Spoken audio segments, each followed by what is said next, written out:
Sunday को पूरा lesson अपना हो गया कंप्लीट, टेस्ट भी हो गया था। हाँ भैया। टेस्ट में ठीक ठाक नंबर भी आए थे सब बच्चों। ठीक है, आज हमें 4th चैप्टर स्टार्ट करें। चैप्टर 4 का नाम क्या है? सारणिक। तो चैप्टर का नाम है सारणिक।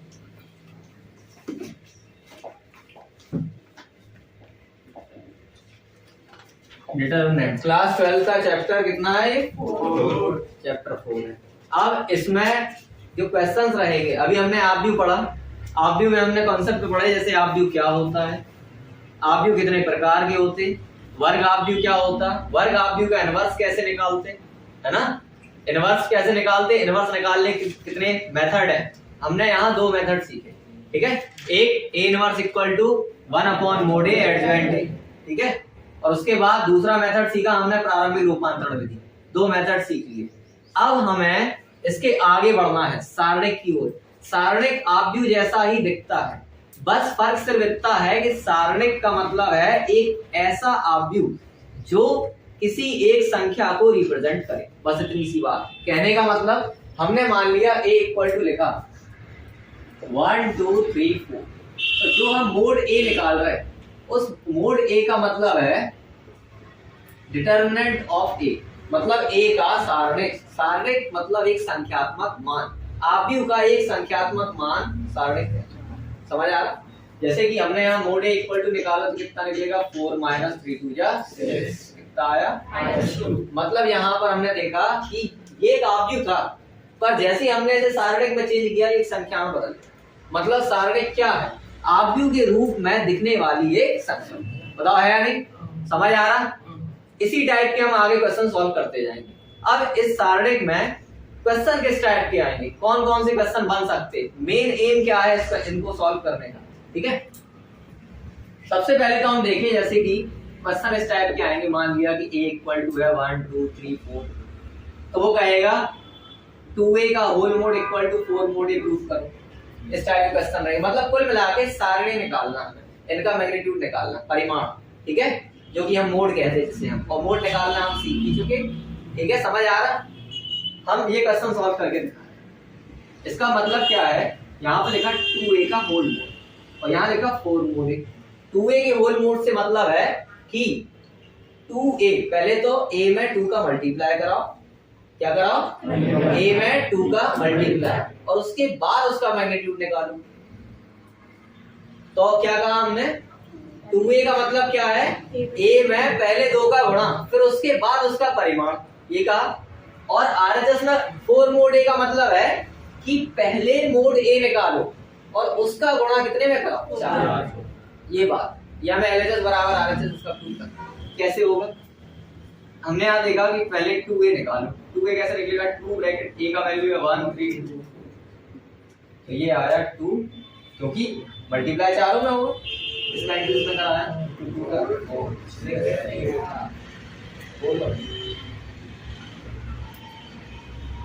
इतना आ गया। अब हमने 2A का मोड निकाला, मतलब मैग्नीट्यूड ऑफ 2 4 6 8। इसका हमने सॉल्यूशन किया तो 8 2 16 माइनस 6 4 24। इसका सॉल्यूशन किया, 16 में से 24 गए तो कितने बचे, माइनस के 8। ये निकाला है, किसका वैल्यू निकाला है, 2 मोड A, 2A का होल मोड, 2 मोड A नहीं, 2A का होल मोड। अब हमने RHS निकाला, RHS में लिखा 4 इनटू मोड A। तो पहले हम मोड A का वैल्यू निकालेंगे। मोड A का वैल्यू सारणिक ऑफ ये 2 4 6 8, 2 4 6 8, तो ये आया 8 2 16, 2 4 6 8 8 2 4 6 ना डबल कर दिया। अच्छा, इस वाले को हमें लिखना है, ये वाला 1 3 1 2 3। हमने इसका मोड निकाला तो आया 4 माइनस 3 2 6, ये बचा -3। और अगर हम वैल्यू निकाले 4 मोड A की, तो 4 इनटू मोड A का वैल्यू कितना निकला, -2 से कितना आया, मतलब इस हिसाब से -8 इक्वल टू -8 आ गया। Then LHS is equal to RHS। ठीक है, इसी वाले क्वेश्चन में कई ये वाली थ्योरम दे सकता, जैसे कि 3A का whole mod equal to 27 mod B। मान लिया ये थ्योरम है, तो ये थ्योरम अगर होगी तो A 3 गुणा 3 कोटि का एक आव्यूह होगा, वर्ग आव्यूह। ठीक है, अब ये थ्योरम क्या है, इस थ्योरम को थोड़ा, ये थ्योरम क्या है कि वन शॉट क्वेश्चंस में आती टिक मार्क और बहुत इंपॉर्टेंट है। इंटर तक तो ठीक है, ज्यादातर एनडीए वगैरह में इनको देखा गया, एयरफोर्स में भी देखा गया, बाकी इस बेसिस पे कह रहे हैं। मतलब ये है कि अगर हम लिखेंगे यदि ए, क्या बोल रहे हैं हम, यदि ए n गुणा n कोटि का आव्यूह है, कोटि का आव्यूह है, तब एन ए का whole mod equal to N A का नहीं के ए का whole mod equal to n की पावर k या फिर k की पावर n मोड a के इक्वल। ये है। अब इस बात को समझे हम, ये क्या कह रहा है, असल में समझ तो आया नहीं होगा इसका मतलब, अभी हम समझा रहे हैं। यहाँ पर हमने ये कहा है कि अगर कोई एक कांस्टेंट का मल्टीप्लाई a से कराकर उसका मोड निकाला जाए तो वो इक्वल निकलता है k की power n into mode a की। अब कैसे, इसको एग्जांपल के तौर पर समझे।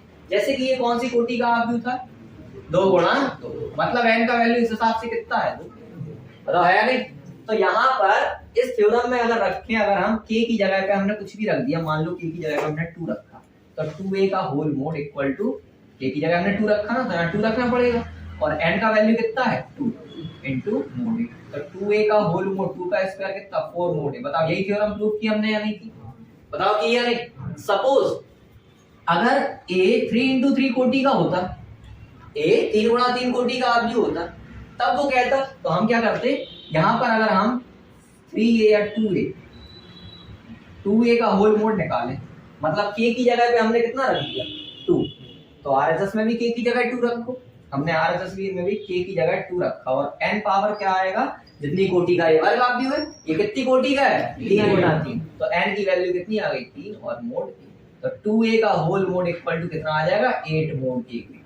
ये कब आएगा, जब 3 गुणा 3 कोटि का आव्यूह है। ये कब आएगा, जब 2 गुणा 2 कोटि का आव्यूह है, ठीक है। ऐसी अगर हम कहें a 3 इंटू 3 का है एक मैट्रिक्स, तब 3a का होल मोड किसके बराबर होगा, और विकल्प में कुछ भी 4 ऑप्शन लिख दिए। तो भाई अगर आपको थोड़ी सी नॉलेज होगी, ये थ्योरम याद होगी, तो हाल के हाल आप बता दोगे कि यहाँ पर 3 का मल्टीप्लाई हो रहा, और RHS में क्या आएगा, जितने का ये आव्यूह है कितना है 3 इंटू 3 का, वो पावर में आ जाएगा 3 के, ठीक है। मतलब ये है कि 3 की पावर n आएगा, जहां n का वैल्यू 3 है और मोड a इंटू, तो 3 का क्यू कितना आ गया 27 मोड, तो 3a का होल मोड इक्वल टू आएगा 27 मोड, जो कि हमने ये लिखा है, ठीक है। ये कब आएगा, जब 3 गुणा 3 कोटि का आव्यूह है। ये कब आया, जब 2 गुणा 2 कोटि का आव्यूह है। समझ आ रहा, ये थ्योरम भी इसी टाइप से सॉल्व हो जाएगी, करके दिखा रहे हैं। मान लिया कि हमने एक आव्यूह बनाया a बराबर 1 2 3 0 -1 2 और 1 2 0, ये बना है, हम इसे सॉल्व करना चाह रहे हैं, ठीक है। हमने क्या किया, इसमें ये वाले थ्योरम प्रूव करके देखा। क्या लिखा है, 3a का whole mod equal to 27 mod, ठीक है, ये लिखा हमने। अब इसे प्रूव करके देखा कैसे होगी ये प्रूफ। सबसे पहले तो 3a निकालो, 3a मतलब 3 मल्टीप्लाई बाय a, तो 1 0 1 और 2 -1 2 और 3 2 0। हमने मोड निकाला, पहले तो हम 3 का मल्टीप्लाई कराएंगे, तो आएगा 3 0 3 1 3, क्योंकि आव्यूह के बाहर जो एक एलिमेंट लिखा रहता उसका मल्टीप्लिकेशन पूरे में होता, आव्यूह में, सारणिक में नहीं। अभी आव्यूह के बारे में बातचीत कर रहे हैं, पर सारणिक के बारे में अभी बातचीत हमने यहाँ नहीं की, ठीक है। अभी हम केवल मल्टीप्लाई कर रहे हैं, और हमने इसके पहले भी एक क्वेश्चन आजकल टेस्ट में भी दिया था, जहां यहाँ 2x ब्रैकेट में कुछ लिखा था, तो इस 2x का मल्टीप्लाई चारों में हुआ था, और फिर xy की वैल्यू निकली थी, बताओ निकली थी नहीं। तो अभी ये मल्टीप्लाई सब में होगा, तो 3 2 जा कितना आया 6, ये आया -3, ये आया 6, 3 3 9, 3 2 जा 6 and 0। हमने इसका निकाला मोड a, क्योंकि 3a का वैल्यू है। अब इसका मैग्नीट्यूड निकालना है। मैग्नीट्यूड देखो कैसे निकालेंगे, कैसे निकाल दे, 3 जिस पंक्ति में उसे छुपाओ और जिस स्तंभ में उसे छुपाओ। हमने जिस पंक्ति में उसे छुपाया और जिस स्तंभ में उसे छुपाया, तो ये 4 एलिमेंट बचे, इन 4 एलिमेंटों का मोड निकाल देते, इसका इनटू इसमें माइनस इसका इनटू इसमें, तो 36 दिया गया। बीच वाली संख्या नेगेटिव रहती -6, इसको और इसको छुपाया, इसका इनटू इसमें माइनस इसका इनटू इसमें, इसका इनटू इसमें कितना है 0 माइनस कर दिया, प्लस कितना है 9, इसको इसको छुपाया, इसका इनटू इसमें माइनस का इनटू इसका इनटू इसमें 0 माइनस इसका इनटू इसमें 3 3 माइनस माइनस प्लस 9 हो गया, तो कितना आएगा 0 प्लस 9, तो यार 3 into -36 -6 into -18 minus plus 9 into, तो ये आया 36 दिया होता 108 माइनस माइनस माइनस प्लस 18 गुणा 6 कितना हो जाएगा 108 माइनस माइनस प्लस हो गया और ये माइनस का है और 9 गुणा 9 कितना आ गया 81 तो 108 से 108 कट गया कितना बचा ये 81 बचा या नहीं बचा। अब हम क्या करें, अब हमें वैल्यू किसकी निकालनी, मोड ए की वैल्यू निकालनी। ठीक है, एलएचएस तो हो गया ना, 3a का होल मोड तो निकल आया या नहीं। अब हमें क्या निकालना है 27 मोड ए निकालना। तो 27 मोड ए कैसे निकलेगा, तो पहले हम मोड ए निकाल रहे हैं, उसका गुणा हम 27 में जाएगा। हमने यहाँ वैल्यू निकाली मोड ए का वैल्यू। मोड ए का वैल्यू कैसे निकलेगा, डायरेक्ट यहाँ से 1 ब्रैकेट जिस पंक्ति में उसे छुपाओ, जिस स्तंभ में उसे इसका इंटू इसमें 0 माइनस 4, बीच वाली संख्या नेगेटिव रहती तो माइनस, इसको और इसको छुपाया तो आया 0 माइनस प्लस ये कितना है 3, इसको और इसको छुपाया 0 माइनस माइनस प्लस 0 प्लस, तो ये आ गया माइनस के 4 माइनस 2 इंटू माइनस का 2 प्लस 3 इंटू 1 3 1 3 लिखे डायरेक्ट, तो माइनस 4 और माइनस माइनस प्लस के 4 और प्लस 3, इससे से काटो तो कितना आया 3। बताओ आया नहीं आया। तो मोड ए का वैल्यू 3 निकला। मोड ए का वैल्यू कितना निकला 3। अब मोड ए का वैल्यू अगर 3 निकला तो यहाँ पर कितना प्रूव करना था 3a का whole mod equal to 27 mod a. तो 3a का होल मोड कितना निकला अपना 81 equal to 27 to mod a का वैल्यू कितना निकला, तो 81 इक्वल टू 27 3 कितना आएगा 80। बताओ समझ आ रहा है नहीं। इसके बाद हम बात करेंगे कि सारणिक की बेसिक प्रॉपर्टीज क्या होती है। ठीक है, जैसे इसके पहले हमने प्रारंभिक रूपांतरण विधि वाला क्वेश्चन किया था, तो हमने अगर कॉलम वाइज सॉल्व किया तो कॉलम को कॉलम से जोड़ा या घटाया, या फिर रो वाइज सॉल्व किया तो रो को रो से जोड़ा या घटाया। कभी हमने नहीं किया होगा कॉलम को रो से जोड़ दिया या रो को कॉलम से घटा दिया, ऐसा नहीं कर सकते। ठीक है, इसके बाद वाले में अपन इसकी बेसिक प्रॉपर्टीज जानेंगे। अभी इतना लिख लो। देखो अब सारणिक के गुणधर्म सीख लो, प्रॉपर्टीज। तो प्रॉपर्टीज का मतलब है कि कुछ सिद्धांत होते हैं किसी क्वेश्चन को करने के। ठीक है, जैसा कि अभी हमने बताया कि सारणिक के किसी स्तंभ को स्तंभ से जोड़ेंगे या घटाएंगे, है ना। तो इसमें लगभग 4-5 प्रॉपर्टीज है, ये ठीक से समझना जरूरी है बस। ठीक है, सबसे पहले किसी एक सारणिक, तो एक सारणिक है, मान लिया कि a इक्वल टू है 0 1 2 1 2 3 3 और 0 0, मतलब किसी भी एक पंक्ति का मान 0 है। ये क्या है, रो तो है, पंक्ति, ये R3 है, ये R1 है और ये R2 है, ये C1 C2 C3। तो किसी भी एक पंक्ति या फिर किसी भी एक स्तंभ, फॉर एग्जांपल यहाँ पर लिखा होता है a इक्वल टू 1 0 0 0 0 0 और 1 5 2, या फिर लिखा हो 0 1 0 5 0 5 और 0 0 0, या लिखा होता 0 1 2 3 4 3 0 4 और 5 5 और 0। इन सब का मान कितना आएगा 0। अगर कहीं हमें दिख गया कोई क्वेश्चन हम सॉल्व कर रहे हैं, नोट निकाल रहे हैं और हमें ये स्थिति पता चल गई कि एक रो इसका 0 हो गया, भाई पूरा रो 0 है या नहीं, तो पूरा एक रो या फिर पूरा एक कॉलम, देखो पूरा एक रो या फिर पूरा एक कॉलम या फिर विकर्ण अगर 0 हो जाए तो सारणिक का कुल मान हम 0 के बराबर लिख सकते हैं। हमें जरूरत नहीं है उसे पूरा सॉल्व करने, ठीक है, हमें कोई जरूरत नहीं है। फॉर एग्जांपल एक बड़ा सा क्वेश्चन देखा, मान लिया कि मैंने यहाँ लिखा a इक्वल टू 2 5 1 2 3 6 1 2 4 3 7 5 8 9 2 और 7 6 1, यहाँ लिखा 2 5 1 3 2 3 6 और 1 2। हमें इसका वैल्यू निकालना, तो हम इसको सॉल्व थोड़ी ना करेंगे कि हमें पता चला इसका एक्सपांशन करने लगे, मतलब प्रसारण करने लगे, हम इसका मोड निकालने लगे। पर हमें देखना है कि यहाँ पर देखो C1 और C3 इक्वल आ रहा है। अब क्योंकि ये C1 C3 इक्वल है तो हम ये लेंगे क्योंकि C1 इक्वल टू C3, तो डिटरमिनेंट इक्वल टू कितना आएगा 0। डिटरमिनेंट कितना आ जाएगा 0 आ जाएगा। ठीक है, ये इसकी एक प्रॉपर्टी है। अब इसके बाद दूसरी प्रॉपर्टी और क्या लें कि यहां पर हम देखेंगे कि कोई भी दो कॉलम या दो रो बराबर हो गए तो सारणिक का मान 0 हो जाएगा। जैसे कि ये दोनों बराबर है, बताओ है नहीं, तो इसका मान हमने कितना लिखा, 0 लिखा। क्यों लिखा? क्योंकि अगर कोई भी दो कॉलम या कोई भी दो रो इक्वल आ गए तब सारणिक का मान 0 आ जाए। ठीक है, यहाँ पर हमने देखा कि कोई भी रो या कॉलम 0 हो जाए तो सारणिक का मान 0, कोई भी दो स्तंभ या दो पंक्ति बराबर आ जाए तब भी सारणिक का मान 0 होगा। एग्जांपल हमने इसका दिया, तो और दे रहे हैं, जैसे कि a इक्वल टू लिखा हो, मान लिया कि हमने लिखा 1 2 3 4 5 6 और 1 2, या हमने लिखा 5 6 7 2 8 4,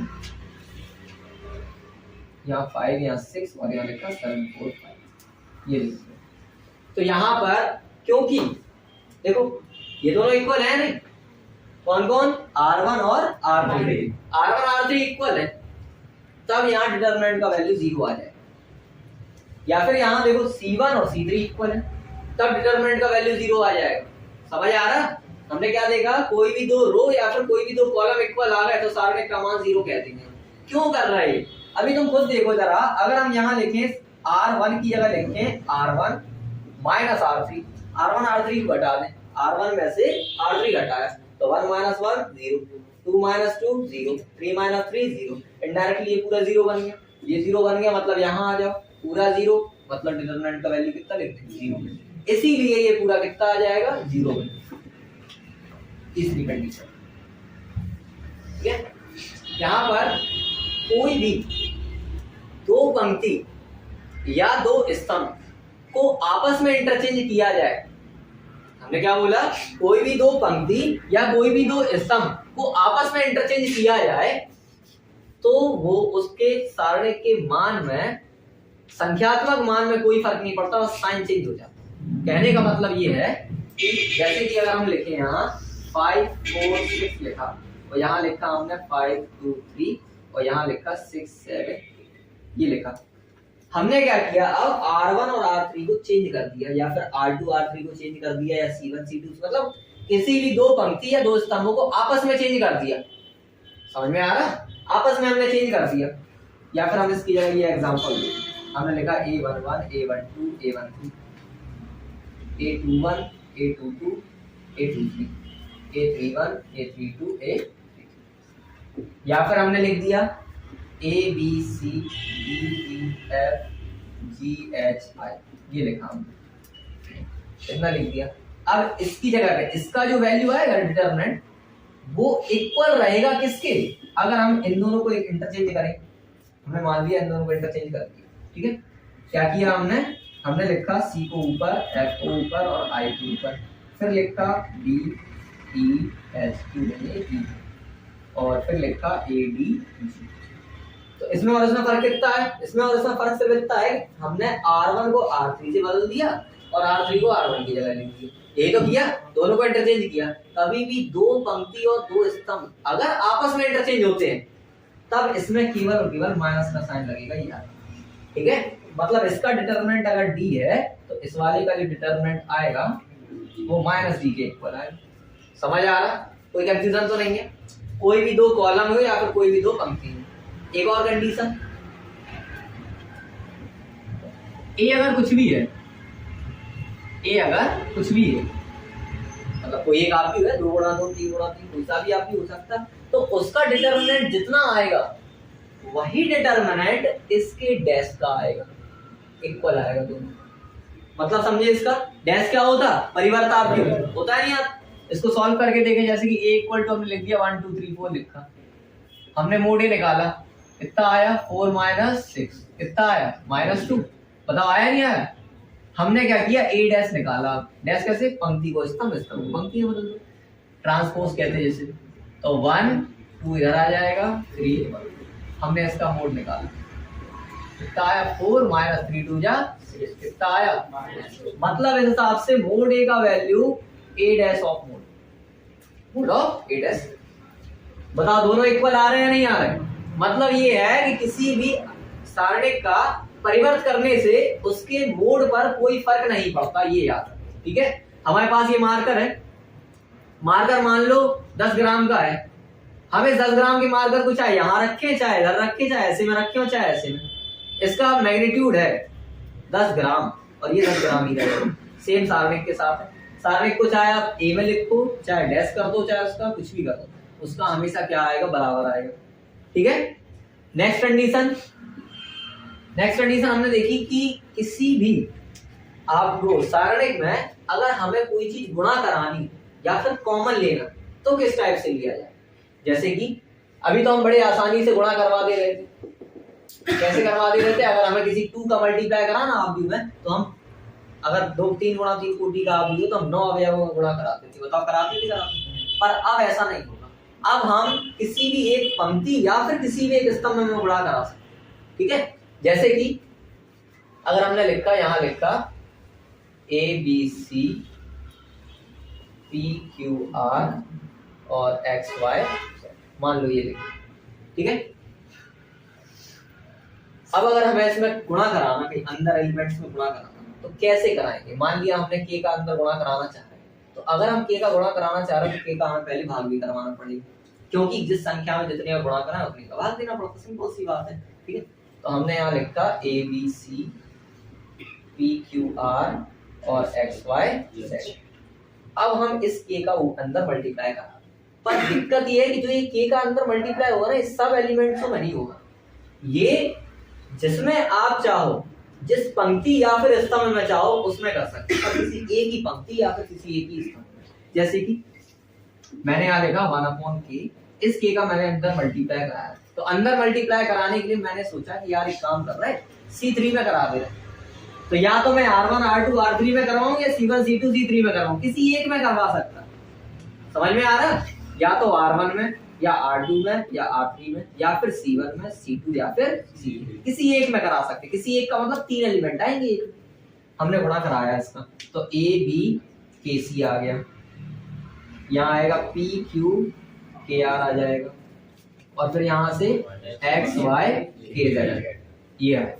समझ आ रहा है नहीं आ रहा? अब अगर हमें सब में मल्टीप्लाई कराना होता तो हमें यहाँ k का मल्टीप्लाई और डिवाइड ना करा के k q का मल्टीप्लाई और डिवाइड कराना पड़ता। कभी तो अपने पास 3 आते, और 3 आते तो अपन 2 तीनों कॉलम में कर देते या फिर तीनों रो में कर देते, मतलब सारे एलिमेंट्स में आ जाते। ठीक है। अब इसको एग्जांपल के हेल्प से समझें। कैसे समझेंगे जरा देखो, इसको आप रफ कर दे रहे हैं।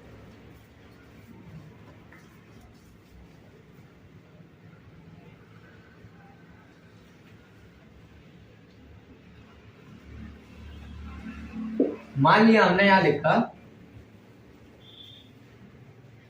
2 3 4, यहां लिखा 4 6 8 और यहां लिखा 1 2।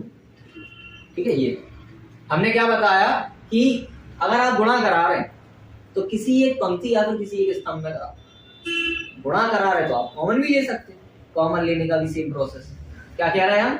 कॉमन लेने के लिए भी आप किसी एक पंक्ति से या फिर किसी भी एक स्तंभ से कॉमन ले सकते हैं। आप सारे में से अगर कॉमन लोगे तो आपको एक ना लेके 3 कॉमन लेने पड़ेंगे। एग्जांपल, जैसे कि मैं यहाँ कहूँ कि मुझे कॉमन लेना कोई एलिमेंट, यहाँ देखो R2 में देखो ये 2 से कट रहा है, 2 से कट रहा है, 2 से कट रहा है, कट रहा है नहीं कट रहा। अब हमें इसका डिटरमिनेंट निकालना है, इसका आंसर निकालना है, तो हम इसमें मोड थोड़ी ना निकालेंगे, ये बड़ा आसान है। देखो कैसे करेंगे। हमने यहाँ लिखा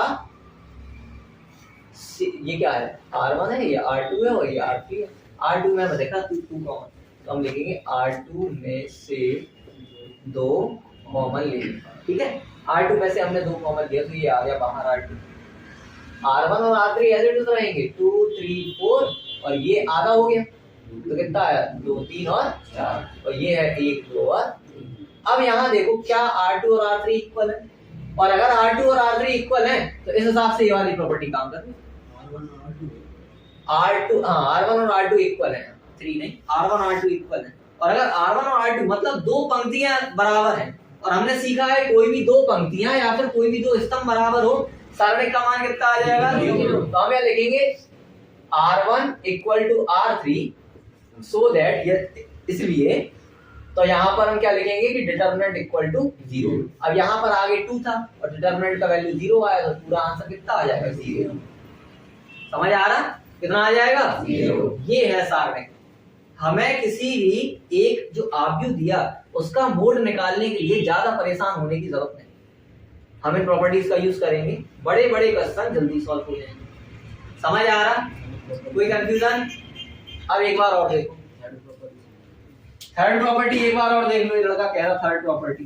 थर्ड प्रॉपर्टी का मतलब है किसी भी दो पंक्तियों को एक दूसरे से चेंज करो तो उनमें केवल साइन चेंज हो जाता और कुछ नहीं होता। जैसे कि मैंने यहाँ देखा, मैंने लिखा 1 2 3 4 लिखा, मैंने कहा मजा नहीं आ रहा, इसको आगे लिखो इसको पीछे लिखो, कोई दिक्कत नहीं, लिख दो 1 ये, इसको आगे लिखा 2 4 1 3 लिख दो बस। इसका वैल्यू अगर a था तो ये वैल्यू -a की निकल के आई, मतलब केवल साइन चेंज हुआ। समझ आ रहा? किन्हीं भी दो पंक्ति या फिर किसी भी दो स्तंभों को आपस में चेंज करें, उनकी जगह चेंज करें तो केवल माइनस साइन आता है, पर तीनों चेंज हो जाए एक दूसरे से तब कोई फर्क नहीं पड़ता। समझ में आ रहा? कोई साइन चेंज नहीं होता।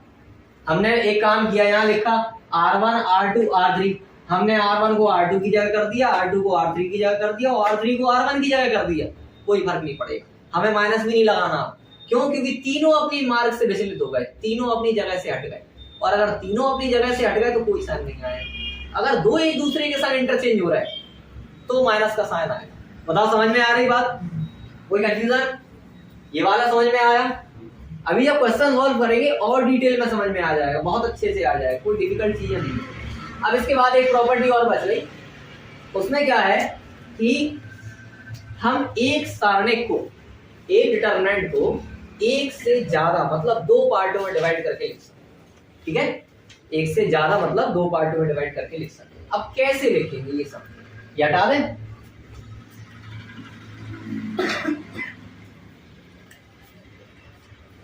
मान लिया कि यहां लिखा a plus B C D X plus Y Z, और यहां लिख दिया हमने capital A W plus X Y Z W, और यहाँ लिखा P प्लस क्यू R, और यहाँ लिखा हमने S, ये लिखा। ठीक है, अब हम इसे दो पार्ट में डिवाइड करना चाहते हैं। दो पार्ट में डिवाइड क्यों करना चाहते हैं? क्या जरूरत पड़ेगी इसकी डिवाइड करने की? इससे क्वेश्चन क्या है, जल्दी सॉल्व हो जाता। कैसे होगा ये एग्जांपल बताएंगे। तो यहाँ पर हमने देखा कि ये दो पार्ट में टूटने के लिए तैयार है, और जिसको हम तोड़ना चाह रहे हैं, याद रखना कोई भी एक पंक्ति या फिर कोई भी एक स्तंभ तोड़ सकते हैं। ऐसा नहीं है सबको एक इसका एलिमेंट चेंज कर दिया, एक इसका कर दिया, एक इसका कर दिया, ऐसा नहीं हो सकता। ठीक है, हमने ऐसे दो पार्ट में डिवाइड किया, तो जिसको हम चेंज कर रहे हैं, जैसे कि इस वाले को किया हमने, तो यहाँ लिखेंगे AWT, और फिर इस वाले को यहाँ लिखा तो BX और Q, और बाकी जो C2 C3 बचे ये ऐसे के ऐसे लिखो, दोनों में, एक में नहीं दोनों में। तो यहाँ पर हमने लिखा CYR और ये लिखा DZS, यहाँ लिखा CYR और ये लिखा DZS। इससे हमें क्या पता चल रहा? इन दोनों सारणिकों के योग के मतलब है, देखने में हमें लग रहा कि ये दोनों एलिमेंट्स, ये दोनों सारणिकों में ये वाले एलिमेंट जुड़े होंगे आपस में। क्यों? क्योंकि C2 और C3 तो इक्वल है, जो इक्वल है वो तो जुड़े ही नहीं होंगे ना, उनको तो दोनों साइड लिखना पड़ा। पर हमें ऐसे देखने से लग रहा है कि यही दोनों जुड़े होंगे, A plus B, W X P Q P plus. ठीक है, कोई कंफ्यूजन? अब क्वेश्चन देखो इस टाइप का।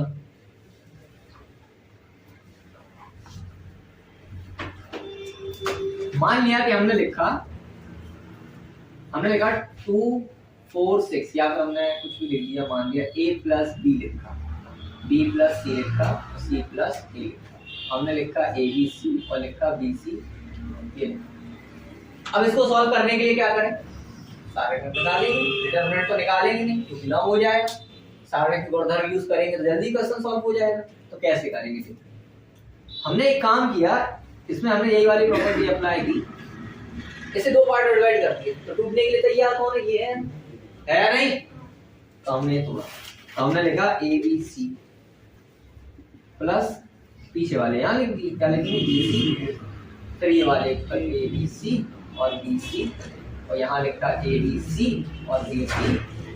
अब हमने यहाँ देखा कि ये दोनों तो C1 C2 तो इक्वल बता रहा, C1 इक्वल टू C2, हम लिखेंगे if C1 equal to C2 determinant equal to 0, plus यहाँ पर C1 इक्वल टू C3 तो डिटरमिनेंट का वैल्यू कितना? 0। इस वाले डिटरमिनेंट का वैल्यू 0 प्लस इस वाले डिटरमिनेंट का 0, तो टोटल आंसर कितना है? हमें मोड निकालना ही नहीं पड़ा, बिना मोड निकाले आंसर आ गया। समझ आ रहा?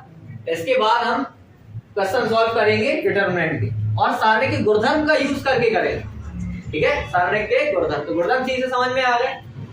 ये कोई नहीं लिखना होगा।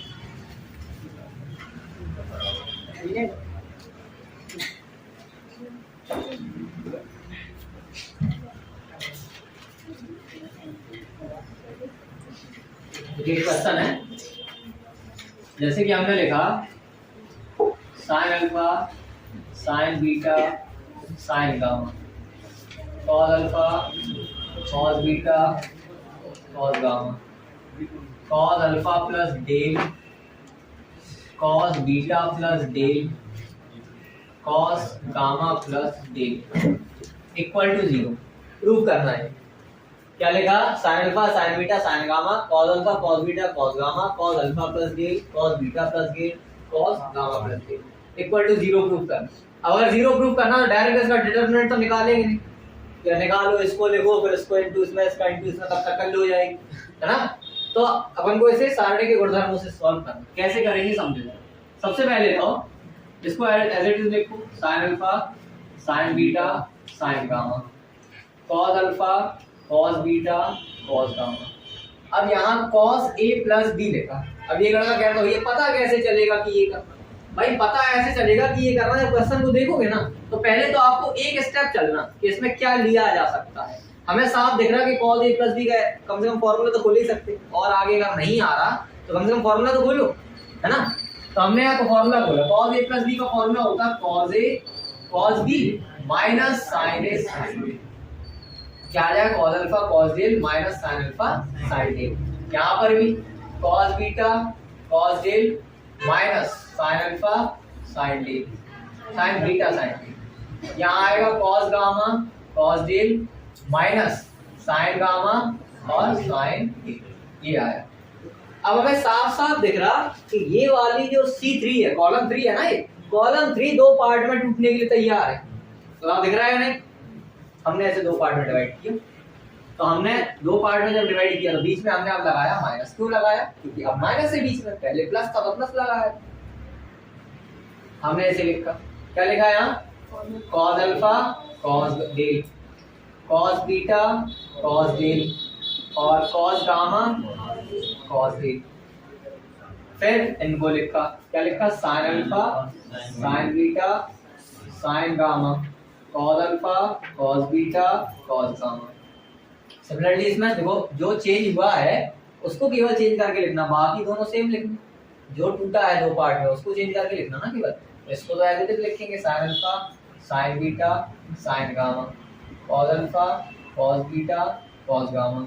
फिर यहाँ लिखेंगे sine alpha sine del sine beta sine del और साइन गामा साइन डेल। इतना हो गया। अब यहाँ देखो जरा, अभी हमने कहा था किसी भी एक पंक्ति या फिर किसी भी एक स्तंभ में से कोई एक एलिमेंट कॉमन ले सकते, कहा था या नहीं? तो यहाँ पर हमने देखा कि कॉस डेल कॉमन है इसमें C3 में, पता आया नहीं? और इस वाले सारणी में साइन डेल कॉमन है, तो हम इस वाले में से कॉस डेल कॉमन ले रहे हैं और उस वाले में से साइन डेल। तो हम यहाँ लिखेंगे C1 में से cos del common, minus minus लगाओ या लगाओ, कॉमन लगा दो। यहाँ लिखेंगे C1 में C3 में C3 है ना, कॉलम 3, और यहाँ लिखेंगे C3 में से साइन डेल कॉमन।